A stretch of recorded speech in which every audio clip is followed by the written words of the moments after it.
Assalamu alaikum wa rahmatullahi wa barakatu. A wannan bidiyo za mu yi shi ne yadda kowa zai ɗauko UID nashi na OKX ga wannan update ɗin da Avive suka hissowa inda za ka je ka saka shi.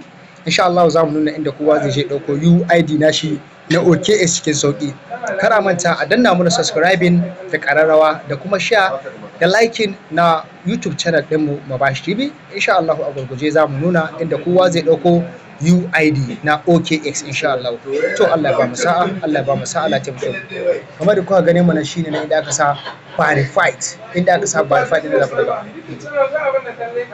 So, yawa alhamdulillah kuna gani ni na riga da na yi KYC sai verified ina komai sai verified ina.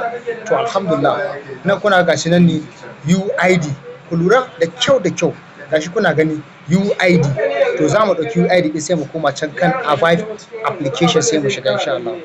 Yanzu gashi na ɗauka za mu alhamdulillah. Wannan shine sabon update ɗin da Avive suka saki insha Allah.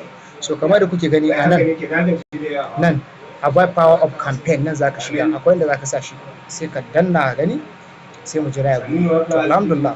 So gashi nan misali in baka da OK zaka bi ta nan ka sauke application din anan. So in kana da ita already ka je ka dauko UID inda muka dauko yanzu nan zaka sa shi. Za mu zo mu saka namu a nan gurin insha Allah. Shi sai mu zo mu danna submit. Yawa. Alhamdulillah kun ga yayi submitted successfully. Zaka yi sharing on Twitter ɗinka. Za mu je mu gwada sharing din mu gani insha Allah.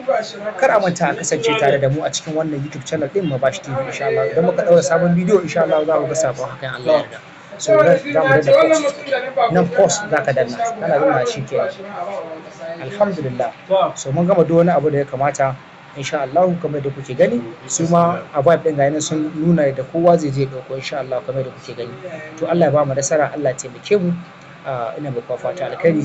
Kara wata a danna mana subscribing da kararrawa insha Allah. Za mu ci gaba da kawo update na abubuwa mabambanta masu muhimmanci ga mabambanta project wanda muke yi wa insha Allah za mu samu alkhairi a gare su. Excellency Bashir ina muku fata alkhairi. Wassalamu alaikum wa rahmatullah.